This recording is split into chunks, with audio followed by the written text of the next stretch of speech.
الصلاة والسلام على سيد الأنبياء والمرسلين والعاقبة للمتقين والصلاة والسلام على سيدنا محمد وعلى آله وأصحابه أجمعين أما بعد فأعوذ بالله من الشيطان الرجيم بسم الله الرحمن الرحيم لقد كان لكم في رسول الله أسوة حسنة وقال سبحانه وتعالى ألم تر كيف فعل ربك بأصحاب الفيل ألم يجعل كيدهم في تضليل وأرسل عليهم طيرا أبابيل ترميهم بحجارة من سجيل فجعلهم كعصف مأكول وقال النبي صلى الله عليه وسلم إنما بعثت معلما صدق الله العظيم وصدق رسوله النبي الكريم.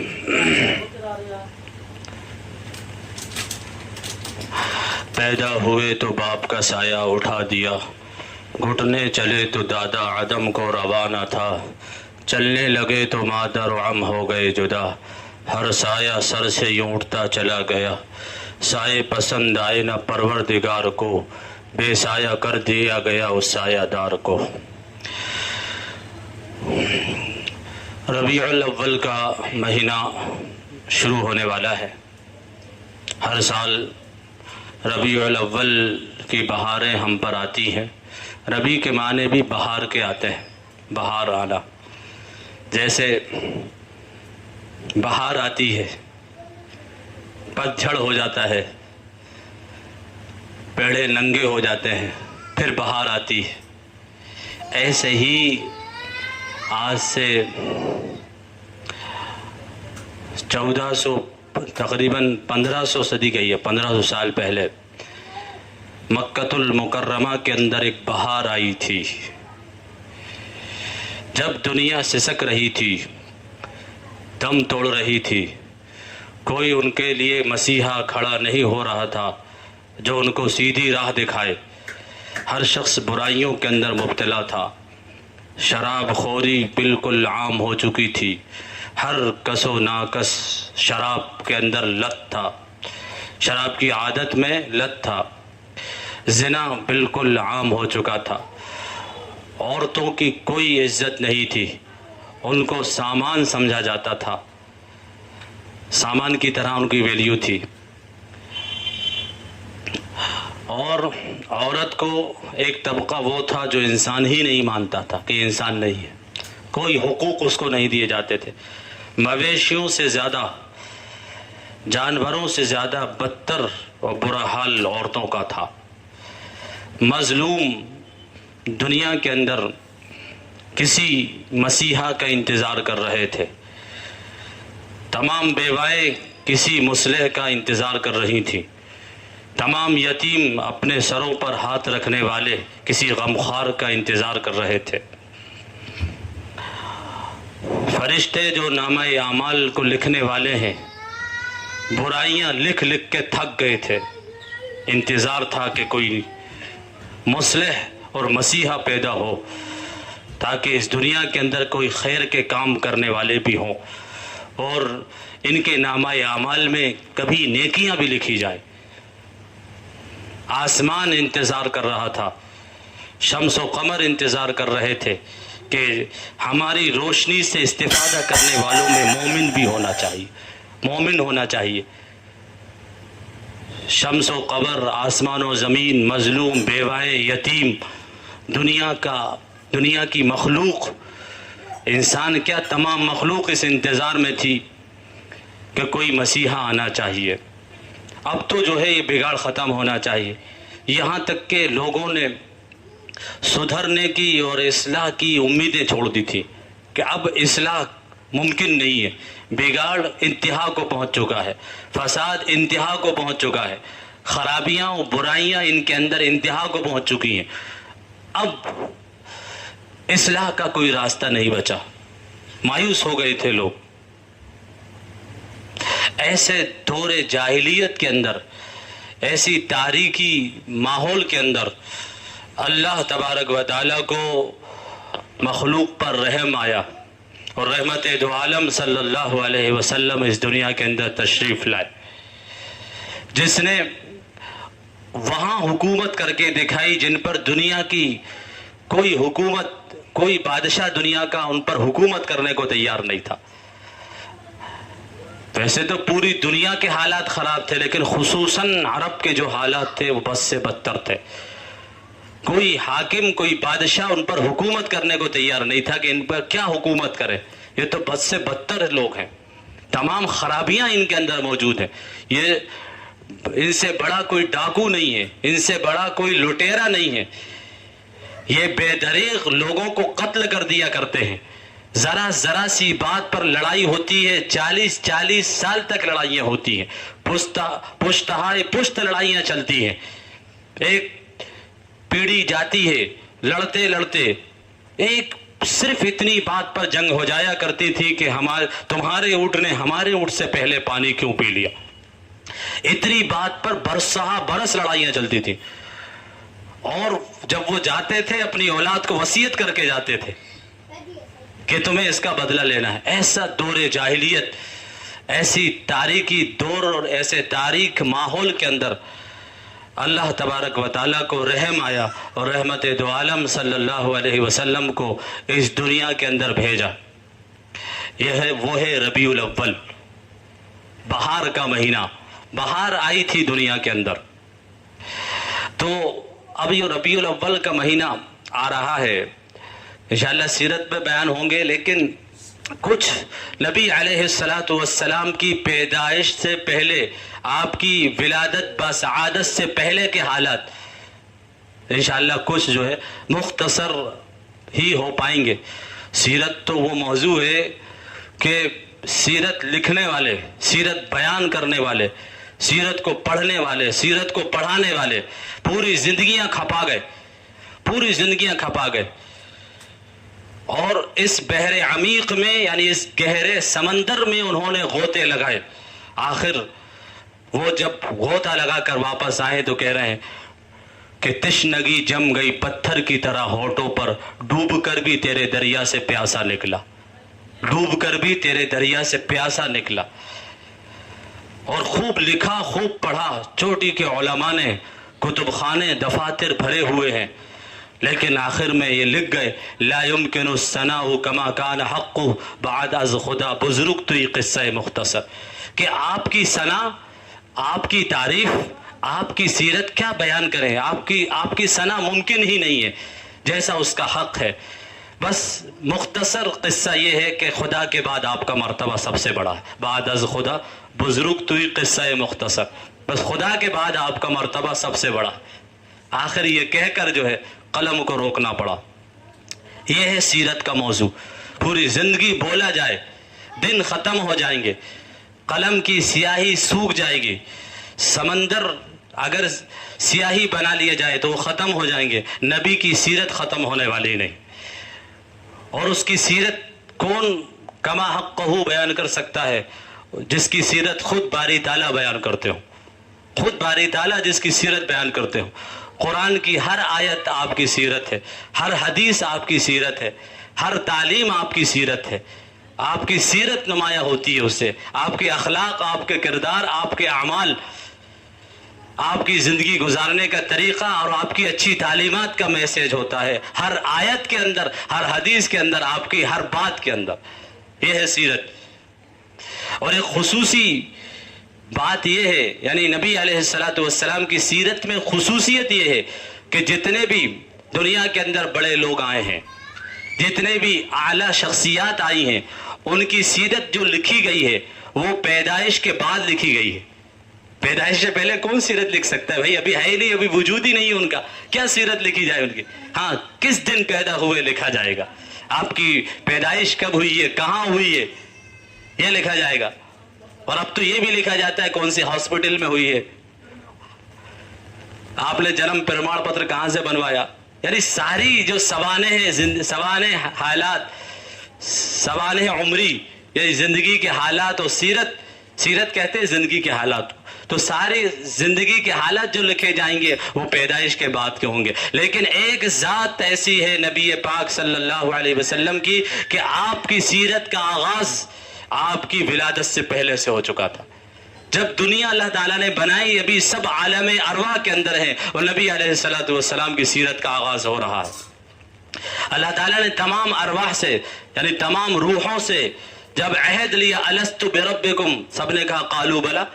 یہ ایک کانفرنس تھی جو عام تھی عالم ارواح میں۔ پھر ایک کانفرنس ہوئی ہے خاص، روانگی کے آداب جیسے ہوتے ہیں کہ آپ بھیجے جا رہے ہو، تمہیں کیا کرنا ہے، جا کے کیسے کرنا ہے، ویسی روانگی کے آداب عالم ارواح کے اندر عہد الست میں نبی انبیاء علیہم الصلوۃ والسلام سے ہو رہے ہیں۔ ایک خاص مجمع میں خصوصی بات خواص کے اندر ہو رہی ہے، وہ تھے انبیاء علیہم الصلوۃ والسلام۔ اللہ تعالیٰ نے ان سے فرمایا وَإِذْ أَخَذَ اللَّهُ مِيثَاقَ النَّبِيِّينَ لَمَا آتَيْتُكُم مِّن كِتَابٍ وَحِكْمَةٍ ثُمَّ جَاءَكُمْ رَسُولٌ مُصَدِّقٌ لِّمَا مَعَكُمْ۔ پورا خلاصہ یہ ہے کہ اللہ تعالیٰ نے ایک بڑی آیت اس کے اندر فرمایا کہ تمہارے پاس ایک نبی آئیں گے اور تمہیں ان کی تصدیق کرنا ہے، وہ تمہارے بعد ہوں گے لیکن تمہیں ان کی تصدیق کرنا ہے، تمہیں ان پر ایمان لے کر آیا۔ سب نے کہا قالوا اقررنا، ہم اقرار کرتے ہیں اس بات کا کہ ہم آپ پر ایمان لے کر آئیں گے۔ تو آپ کی سیرت کا آغاز کہاں سے ہو رہا؟ عالم ارواح کے اندر۔ حضرت آدم علیہ الصلوۃ والسلام کو دنیا کے اندر بھیجا کہ خطا ایک لغزش آپ سے سرزد ہو گئی ہے، اس کی پاداش میں آپ کو دنیا کے اندر بھیجا، 40 سال برابر روتے رہے اور ندامت کے آنسو بہاتے رہے۔ 40 سال کے بعد آپ نے نگاہ آسمان پر اٹھائی اور کہا یا اللہ محمد صلی اللہ علیہ وسلم کو طفیل مجھے معاف کر دے، میری توبہ قبول فرما لے۔ اللہ نے پوچھا محمد کون ہے؟ کہا کہ جب آپ نے مجھے پیدا کیا عرش پر دیکھا لا الہ الا اللہ محمد رسول اللہ، تو میں سمجھ گیا کہ یہ کوئی اعلیٰ شخصیت ہے جس کا نام آپ کے نام کے ساتھ لکھا ہوا ہے۔ اللہ نے کہا کہ اے آدم وہ ہے تو تمہاری اولاد میں، اگر وہ نہ ہوتے تو تم بھی پیدا نہ کیے جاتے۔ تو آپ کی سیرت کا آغاز تب سے ہے جب حضرت آدم علیہ السلام کو مٹی کا پتلا بنایا، ان کے اندر جان ڈالی گئی، ان کی نگاہ عرش پر پڑی، عرش پر لکھا دیکھا لا الہ الا اللہ محمد رسول اللہ۔ یہ ہے نبی علیہ الصلوۃ والسلام کا مقام، یہ نبی علیہ الصلوۃ والسلام کا مرتبہ۔ پھر آپ دنیا کے اندر جب تشریف لانے والے ہیں، اس وقت جو ہے اس سے پہلے کی آپ کی سیرت بڑے اہتمام کے ساتھ لکھی گئی۔ اتنا اہتمام آج تک کسی کی سیرت لکھنے میں نہیں کیا گیا۔ اللہ تعالیٰ نے آپ علیہ الصلوۃ والسلام کو قیامت تک کے لیے نبی بنا کر بھیجا ہے، نبی آخر الزماں ہے، اللہ کے بعد آپ کا سب سے بڑا مرتبہ ہے، آپ سید الانبیاء ہیں، امام الانبیاء ہیں اور آپ وجہ وجود کائنات ہیں۔ اگر آپ کو پیدا کرنا مقصود نہ ہوتا تو کائنات کو نہ بنایا جاتا، اس لیے اللہ کو آپ کی سیرت کی بھی حفاظت کرنا تھی، آپ کی زندگی کی حفاظت کرنا تھی، آپ کی ولادت سے پہلے کے حالات دنیا کے اندر کیا ہوئے وہ بھی لکھے گئے ہیں، آپ کس خاندان سے تھے، آپ کا نسب کیا تھا، آپ کا سلسلہ کیا تھا، وہ سب کچھ کتابوں کے اندر لکھا گیا ہے، بہت تفصیل کے ساتھ لکھا گیا ہے۔ حضرت عبد المطلب آپ کے دادا محترم تھے اور ان کے بارے میں لکھا ہے سیرت کی کتابوں میں، بڑے نیک دل انسان اور بزرگ شخصیت تھے، مسلمہ بزرگ شخصیت تھے، سب آپ کی تعظیم کرتے تھے اور آپ کے چہرے سے، آپ کی پیشانی سے نور نبوت ظاہر ہوتا تھا، تو اس سے آپ کے اندر ایک عجیب اور الگ قسم کی کشش تھی، لوگ آپ کو دیکھتے تھے اور مرعوب ہو جایا کرتے تھے، آپ کے گرویدہ ہو جایا کرتے تھے، آپ کے اخلاق اور آپ کا جو عزت تھی، آپ کے جو اخلاق تھے، آپ کے جو کارنامے تھے وہ تو اعلیٰ تھے ہی، لیکن آپ کے گرویدہ اس معنی کر بھی ہوتے تھے کہ آپ کے چہرے سے نور نبوت ظاہر ہوتا تھا، ایک کشش تھی آپ کے اندر، جو دیکھتا آپ کا ہو جاتا۔ آپ مکہ کے سردار تھے اور اہل مکہ آپ کی بات مانتے تھے، آپ کی عزت کرتے تھے، دل سے آپ کا احترام کرتے تھے۔ جب عبد المطلب کو خواب کے اندر یہ دکھایا گیا کہ چاہے زمزم کا کنواں کھودو، تو عبد المطلب نے اس کی جستجو شروع کی، اس کا ڈھونڈنا شروع کیا اور اس کی تلاش میں آپ کے ساتھ آپ کے فرزند حضرت حارث، ایک ہی لڑکے ہیں ابھی تک، آپ کے 10 بیٹے ہوئے ہیں، بعض کتابوں کے اندر 12 بیٹے ہوئے ہیں، ابھی ایک ہی بیٹے ہیں، آپ نے جو ان کے ساتھ ہاتھ بٹا رہے ہیں، کودال چلا رہے ہیں، زمین کھود رہے ہیں، زمزم کو تلاش کر، کیونکہ زمزم کا کنواں کئی عرصے سے پڑ گیا تھا، اس کو کسی کا نہیں معلوم تھا کہ وہ کون سی جگہ ہے، خاص پڑ چکا تھا، تو اللہ تعالیٰ کو یہ کارنامہ انجام دلوانا تھا، حضرت عبد المطلب سے، تو خواب کے اندر دیکھ رہے ہیں اور ان کے بیٹے جو ہے پھر اس کو ساتھ میں محنت کرا رہے ہیں، کوشش کر رہے ہیں. تبھی انہوں نے ایک منت مانی، اگر میرے 10 اولاد ہوئی تو میں ایک اولاد اللہ کی راہ میں قربان کروں گا، ایک اولاد کو اللہ کی راہ میں قربان کروں گا. چنانچہ ایسا ہی ہوا. جب آپ کے زمزم کا کنواں مل گیا، سب نے خوشیاں منائی. اس کے بعد وہ دن بھی آیا کہ آپ کے 10 اولاد ہوئی، حضرت عبداللہ پیدا ہوا اور پھر قرعہ ڈالا گیا. آپ نے سارے بچوں کو جمع کیا اور ان کے سامنے اپنی منت رکھی کہ میں نے یہ باری تعالیٰ سے منت مانی تھی، تو اس میں تمہاری کیا رائے ہے؟ سب نے کہا کہ ہم حاضر ہیں، آپ اپنی منت کو پورا کیجئے، ہم جان کا نذرانہ پیش کرنے کے لیے حاضر ہیں. سب نے کہا بیک وقت. پھر کہا قرعہ ڈالتے ہیں. قرعہ ڈالا گیا تو اس میں حضرت عبداللہ کا نام آیا. اب یہی بیٹے سب سے زیادہ چہیتے تھے اور خوبصورت تھے اور محبوب بیٹے تھے، ان کی پیشانی سے بھی نور نبوت ظاہر ہوتا تھا، تو اس اعتبار سے بھی سب سے زیادہ ان سے محبت تھی. عجیب الگ کشش اس کے اندر تھی اور اخلاق بھی ان کے سب سے اچھے، اور جوان العمر ہو چکے ہیں اور خوبصورت بھی بے حد ہے. اب یہ قسم پوری کرنے کے لیے حضرت عبد المطلب چلے. جب ان کو قسم پوری کرنے کے لیے اس جگہ پر پہنچے ہیں جہاں پر ذبح کرنا تھا، تو سارے مکہ والے اکٹھا ہو گئے. آپ کے جو ہے عبداللہ کے ماموں بھی آ گئے، پھوپھیاں بھی آ گئی، سب آ گئے اور سب نے روکا کہ آپ ایسا نہیں کر سکتے، آپ عبداللہ کو ذبح نہیں کریں، آپ اس کے بدلے میں کوئی فدیہ دے دیں، آپ اونٹوں کو قربان کر دیجئے اس کے بدلے میں. پھر یہ فیصلہ ہوا کہ کاہنہ ہے، اس کے پاس چلتے ہیں اور وہ جو فیصلہ کر دے گی ہم اس بات کو مانیں گے. سب نے یہ طے کر لیا. اس کاہنہ کے پاس پہنچے. اس کاہنہ نے کہا کہ عبداللہ کے مقابلے میں اونٹوں کا قرعہ ڈالا جائے، عبداللہ کا اور ساتھ میں اونٹ کا، اور اس کے اندر اگر اونٹوں کا قرعہ نکلتا ہے تو اونٹوں کو قربان کر دیا جائے، عبداللہ کو رہنے دیا جائے. اگر اونٹوں کا نہیں نکلتا، عبداللہ کا نکلتا ہے تو 10 اونٹ بڑھا دیے جائے، جب تک کہ اللہ تعالیٰ کو پسند ہوگا اونٹ بڑھتے رہیں گے. چنانچہ صحیح ہوا. حضرت عبداللہ کا 10 اونٹوں کا قرعہ ڈالا گیا، نام نکلا عبداللہ کا کہ عبداللہ کو ذبح کیا جائے. پھر حضرت عبداللہ کا 20 اونٹوں کا قرعہ ڈالا گیا، پھر عبداللہ کا نام 30 اونٹوں کا، پھر یہاں تک کہ تعداد 100 تک پہنچ گئی. جب 100 پر تعداد پہنچی ہے تو نام نکلا اونٹوں کا. سب فرتے خوشی میں، سب نے نعرے بلند کیے، سب خوش ہو گئے کہ اللہ تعالیٰ کو اونٹوں کی قربانی پسند ہے. حضرت عبداللہ کو چھوڑ دیا جائے اور ان کے فدیے میں 100 اونٹوں کو قربان کر دیا جائے. لیکن حضرت عبد المطلب ابھی بھی مطمئن نہیں ہے. وہ کہہ رہے ہیں کہ نہیں، 3 دفعہ قرعہ ڈالا جائے گا. تو حضرت عبداللہ کا 100 اونٹوں کا قرعہ پھر ڈالا گیا دوسری مرتبہ. پھر اونٹوں کا نام نکلا، پھر 100 اونٹوں کے نام قرعہ نکلا.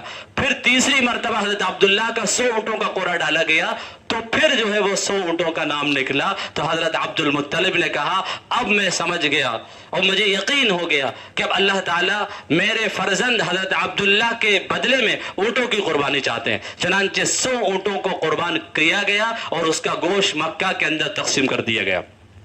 نبی علیہ السلام فرماتے ہیں انا ابن الذبیحین، میں 2 ذبیحوں کا بیٹا ہوں. 2 ذبیحوں کا. پہلے ذبح ہونے والے، اگرچہ ذبح نہیں ہوئے لیکن اللہ کی طرف سے ذبیح کا خطاب مل گیا، یعنی ذبح ہونے والے راہ خدا میں. ایک حضرت عبداللہ اور دوسرے حضرت اسماعیل علیہ السلام، کیونکہ آپ علیہ السلام حضرت اسماعیل علیہ السلام کی اولاد میں سے تھے. تو آپ نے فرمایا کہ میں 2 ذبیحوں کا بیٹا ہوں. تو حضرت عبداللہ کی جگہ 100 اونٹوں کو قربان کر دیا گیا. اب حضرت عبداللہ جوان العمر ہو گئے ہیں، ابھی ان کی شادی نہیں ہوئی ہے، خوبصورت بے حد ہیں. جو کاہنہ اس زمانے میں، کاہنہ یعنی غیب کی باتیں بتانے والی بہت ہوا کرتی تھی، غیب کی باتیں بتاتی تھی. تو ایک کاہنہ جو ہے، جو بھی کاہنہ دیکھتی وہ سمجھ جاتی کہ یہ تو جو ہے اس کی پشت سے نبی پیدا ہوگا، اس کی پیشانی سے نور نبوت ظاہر ہو رہا ہے. ایک کاہنہ بیت اللہ کے پاس ملی، اس نے دیکھا اور کہا کہ میں تم کو 100 اونٹ دوں گی، جو تمہارا فدیہ تھا، تم میرے ساتھ جمع کر لو. وہ غلط ارادے کا اظہار کیا. حضرت عبداللہ نے کہا میں پاک دامن آدمی ہوں، میں پاک دامن انسان ہوں، میں غلط کام نہیں کر سکتا. آپ وہاں سے دامن بچا کر نکلے. اسی طرح آتا ہے کہ جب حضرت عبداللہ کی شادی ہو گئی تھی، مکہ کی کئی عورتیں اس غم میں بیمار ہو گئی تھی کہ ان کا نکاح مجھ سے کیوں نہیں ہوا. آپ اتنے خوبصورت تھے. آپ کے والد نبی پاک علیہ السلام کے والد محترم حضرت عبداللہ. جب حضرت عبد المطلب آپ کا نکاح کرانے کے لیے مدینہ لے جا رہے تھے، اس وقت تک مدینہ کا نام یثرب تھا، وہاں لے جا رہے، زمانے جاہلیت کا نام تھا، جب وہاں لے جا رہے تھے تو راستے میں ایک کاہنہ ملی، اس نے دیکھ لیا تو روک لیا اور حضرت عبداللہ کو ایک طرف لے جا کر کہا اور اپنے غلط ارادے کا اظہار کیا اور کہا کہ میں تم کو 100 اونٹ دوں گی جو تمہاری جان کا فدیہ تھا۔ تو حضرت عبداللہ وہاں سے بھی دامن بچا کے نکلے اور کہا کہ میں اللہ کی پناہ چاہتا ہوں، میں ایسا غلط کام نہیں کر سکتا، میں پاک دامن آدمی ہوں۔ چنانچہ جب آپ مدینہ پہنچے، وہاں پر جو ہے حضرت آمنہ رضی اللہ عنہا ایک بہت نیک خاتون کا انتخاب کیا، حضرت عبد المطلب نے اپنے بیٹے کی زوجیت کے لیے وہاں سے نکاح کر کے واپس آ رہے تھے، راستے میں پھر وہ کاہنہ ملی، اس کاہنہ نے پھر روکا اور کہا کہ اللہ تعالیٰ کو جہاں منظور تھا اللہ تعالیٰ نے لطفہ وہاں پہنچا دیا، میں کوئی بدکار عورت نہیں ہوں خدا را، میں نے صرف یہ چاہا تھا کہ جو نور نبوت میں تمہارے اندر دیکھ رہی ہوں یہ میرے اندر کسی طرح منتقل ہو جائے، میں صرف یہ چاہتی تھی، میں کوئی بدکار عورت نہیں تھی، لیکن اللہ تعالیٰ کو جہاں منظور تھا وہاں اللہ تعالیٰ نے اس کو منتقل کر دیا نطفے کو۔ تو حضرت عبداللہ بھی بہت خوبصورت اور بہت خوبصورت اور پاک دامن انسان تھے۔ نبی علیہ السلام فرماتے ہیں کہ میرے آباء و اجداد میں حضرت آدم علیہ السلام تک کبھی کوئی زنا سے پیدا نہیں ہوا، حالانکہ زناکاری کا کیسا دور دورہ ہے، زناکاری بالکل عام ہے اس زمانے کے اندر، شراب نوشی عام ہے، ساری برائیاں جو ابھی میں نے شروع میں بتایا کہ ساری برائیاں بام عروج پر ہے اور انسانیت سسک رہی تھی، وینٹیلیٹر پہ پہنچ گئی تھی، بالکل آخری انتظار تھا کہ بس کوئی دوا ایسی مل جائے جس سے جو ہے مایوس زندگی میں جان آ جائے، ایسی انسانیت کی حالت ہو چکی تھی۔ ایسے برے ماحول کے اندر بھی کیسا اللہ تعالیٰ نے آپ کے سلسلہ نسب کو کیسا پاک و صاف رکھا۔ فرماتے ہیں کہ میرے آباء و اجداد میں حضرت آدم تک کبھی کوئی زنا سے پیدا نہیں ہوا، آپ اعلیٰ خاندان سے، اعلیٰ سلسلے سے، پاک دامن خاندان اور سلسلے سے آپ دنیا کے اندر تشریف لائے۔ حضرت عبداللہ نے ایک مرتبہ جب شام کی طرف، ایک ملک تھا شام جو ہے قافلہ تجارت کے لیے جا رہا تھا، حضرت عبداللہ نے خواہش ظاہر کی کہ مجھے تجارت کے لیے جانا ہے اس قافلے کے ساتھ۔ حضرت عبد المطلب نے، والد نے ان کو اجازت دے دی، چلے جاؤ۔ جب وہ تجارت کے لیے قافلے کے ساتھ گئے ہیں، واپسی میں حضرت عبداللہ کی طبیعت خراب ہو گئی، شدید آپ بیمار ہو گئے، تو آپ جو ہے مکہ آنے کی بجائے راستے میں مدینہ پڑا، آپ نے ننیحال مدینہ میں رک گئے کہ میں یہی رک جاتا ہوں، طبیعت ٹھیک ہو جائے گی تب مکہ چلا جاؤں گا۔ جب یہ قافلہ مکہ المکرمہ پہنچا ہے، حضرت عبد المطلب نے پوچھا کہ عبداللہ کہاں ہے؟ کہا کہ وہ شدید بیمار ہو گئے تھے، وہ اپنے ننیحال مدینہ میں رک گئے ہیں۔ کہا کہ حارث جو ان کے بیٹے تھے، کہا کہ حارث جاؤ ان کو لے کر آؤ۔ تو ان کو دیکھنے کے لیے، ان کی بیمار پرسی کے لیے اور ان کو وہاں سے مکہ لانے کے لیے حضرت حارث جب وہاں پہنچے ہیں تو کیا دیکھتے ہیں کہ حضرت عبداللہ کا انتقال ہو گیا اور وہیں ان کو دفن کر دیا گیا۔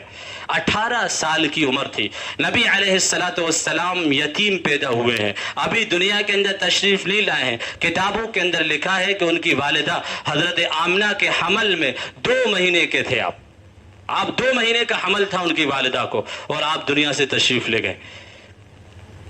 پیدا ہوئے تو باپ کا سایہ اٹھا دیا، گھٹنوں چلے تو دادا عدم کو روانہ تھا، چلنے لگے تو مادر و عم ہو گئے جدا، ہر سایہ سر سے یہ اٹھتا چلا گیا، سائے پسند آئے نہ پروردگار کو، بے سایہ کر دیا گیا اس سایہ دار کو۔ اللہ تعالیٰ کو یہی دکھانا تھا، الم یجدک یتیما فآویٰ، اے نبی ہم نے آپ کو یتیم پایا تو بہترین ٹھکانہ آپ کو عطا فرمایا۔ آپ دنیا کے اندر یتیم آئے ہیں، لیکن اللہ تعالیٰ نے بتا دیا، دنیا کو بتا دیا کہ میرا یہ یتیم در یتیم ہے، یعنی ایک قیمتی ہیرا ہے، یہ اس کو در یتیم کہتے ہیں کہ یہ یتیم نہیں، یہ در یتیم ہے اور یہ کسی کی پرورش کا محتاج نہیں ہے، کسی کی پرورش کا محتاج نہیں ہے، براہ راست میں اس کی پرورش کروں گا۔ نبی کی کون پرورش کر سکتا؟ براہ راست میں اس کو تعلیم دوں گا۔ اس لیے آپ علیہ السلام کا کوئی معلم نہیں ہے، آپ نے کسی سے لکھنا پڑھنا نہیں سیکھا، آپ بظاہر امی ہیں،